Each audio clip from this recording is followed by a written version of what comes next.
Bonjour tout le monde. Aujourd'hui, je voulais faire une petite mise au point sur la santé.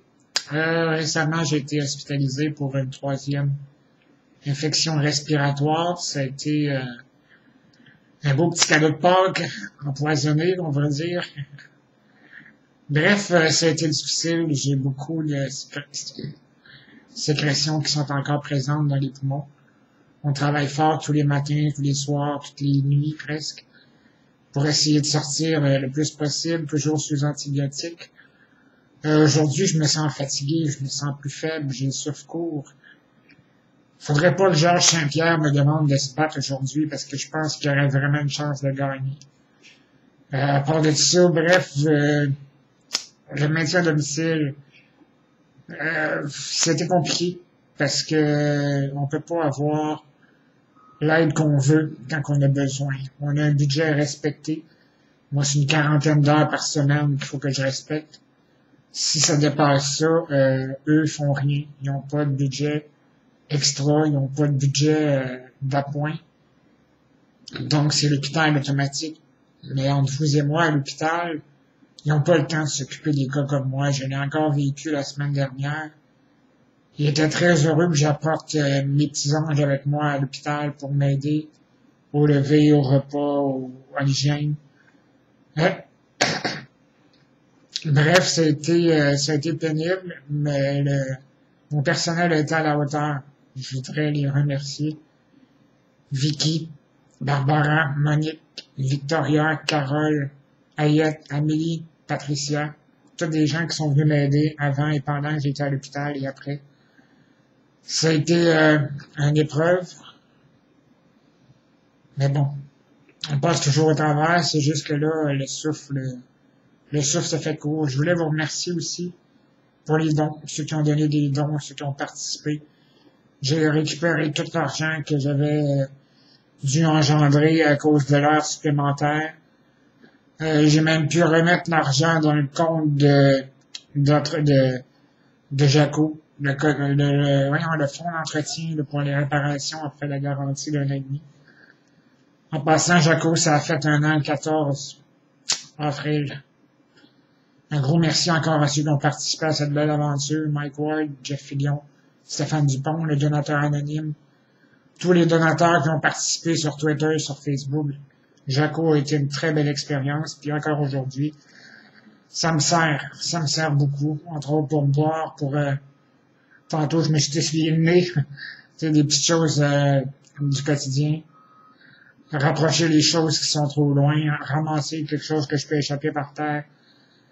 Jaco est quand même bien apprécié, là, malgré certaines limites mécaniques. Mais tout ça pour revenir au fait que les hôpitaux sont pas nécessairement bien adaptés. Les équipements sont insuffisants pour nous soulever, nous transporter. Moi, j'étais en isolation. On craignait qu'il y ait une bactérie. J'avais l'influenza. Je sais pas si c'est bien toxique, mais bref, on m'a isolé pour ça. Et la difficulté que je rencontrais, c'était d'avoir de l'aide pour me soulever avec des appareils techniques. Donc, avoir un lift, ça semblait être impossible parce que fallait que quelqu'un nettoie avant qu'il rentre dans ma chambre. Il fallait que quelqu'un nettoie quand il sortait de la chambre. Assez qu'un jour, ils ont refusé de me l'apporter. Je sais pas pour quelle raison. C'était carrément, là, je trouve que c'était inhumain.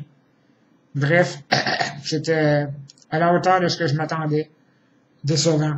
Non pas le personnel décevant, loin pas la majorité, mais les services, l'esprit, le vouloir. Le vouloir est souvent là. Le pouvoir, il est peut-être moins parce qu'ils sont tellement débordés, il y a tellement de gens sur les étages. Là-dessus, il faut lever le chapeau au staff qui est positif. Les négatifs, j'ai rien à calisser d'eux autres, malheureusement. La vie va s'occuper de les rendre aussi malheureux qu'ils ont rendu les autres heureux.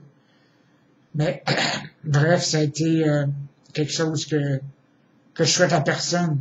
Je veux pas non plus porter atteinte à ceux qui sont légitimes, qui sont bons. Mais ça fait toujours pitié de voir que la santé, c'est pas la priorité. Mais c'est pas la sincère priorité du gouvernement, malgré les dires. Donc, bref, je dois vous remercier, je dois vous saluer en passant. Je vais continuer à me battre, je vais être tranquille les prochains jours. Je vais, en tout cas, participer un petit peu moins là, activement à Twitter, Facebook. Je vais tenter de reprendre des forces, puis j'ai suffisamment d'argent encore pour du temps supplémentaire si jamais j'avais d'autres besoins qui s'annoncent. Donc, ben merci, je vous invite à pas lâcher. Puis accrochez-vous à quelque chose. C'est tout le temps important de s'accrocher, il faut pas lâcher. Moi, il y a une situation qui me revient tout le temps en tête, je le dis souvent aux gens qui m'entourent. Je me dis toujours, est-ce que c'est bien grave ce qui se passe quand il arrive une situation grave ou pas? Je me questionne toujours à l'effet, est-ce que je peux en mourir quand il arrive une situation? Si la réponse est oui, là, il y a de quoi paniquer. Il y a de quoi se questionner, il y a de quoi se poser mille questionnements sur comment on va s'en sortir. Mais si la réponse est non, je pense qu'il faut juste rester calme, prendre un peu de temps pour être certain de comprendre ce qui se passe. Suite à ça, mieux évaluer comment s'en sortir. La majorité du temps, il faut aller chercher de l'aide. Faut pas s'attendre à ce que ça cogne à la porte, toc, toc, toc. On vient vous aider. Faut aller chercher l'aide. Faut pas avoir peur de demander. Donc, bref, je vous encourage à pas lâcher, puis on se reparle très bientôt sur les réseaux sociaux. Merci, on lâche pas.